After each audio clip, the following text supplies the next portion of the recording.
Welcome back to our Presidential Weekend series on America's Leaders from Coast to Coast, the 250th Anniversary Edition. I'm Stephen. And I'm Leah. We have covered the General, Washington, and the firebrand, Adams. Today we profile number 3, the Genius, the Architect, the Enigma, Thomas Jefferson. Thomas Jefferson is the most complicated man in American history, period. On one hand, he wrote the most beautiful sentence in the English language. We hold these truths to be self-evident, that all men are created equal. But on the other hand, he went home to Monticello and was served by enslaved people who were legally his property. He owned over 600 human beings in his lifetime.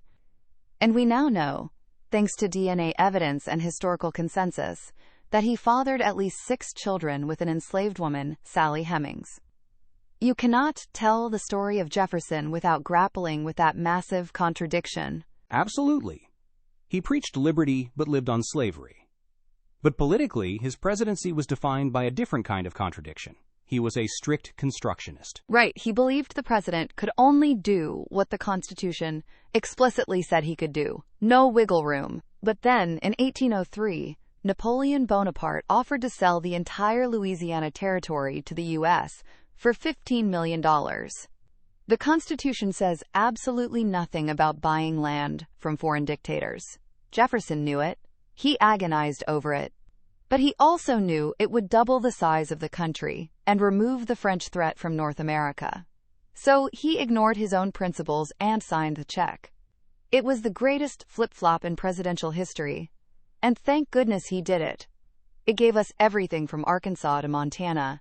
He called it an empire of liberty. He sent Lewis and Clark to explore it immediately. But his second term was a total disaster. It was. He tried to stop Britain and France from seizing American ships by passing the Embargo Act of 1807. He basically grounded the entire U.S. merchant fleet. He thought Europe would starve without American goods. Instead, the American economy collapsed. Exports dropped by 80%.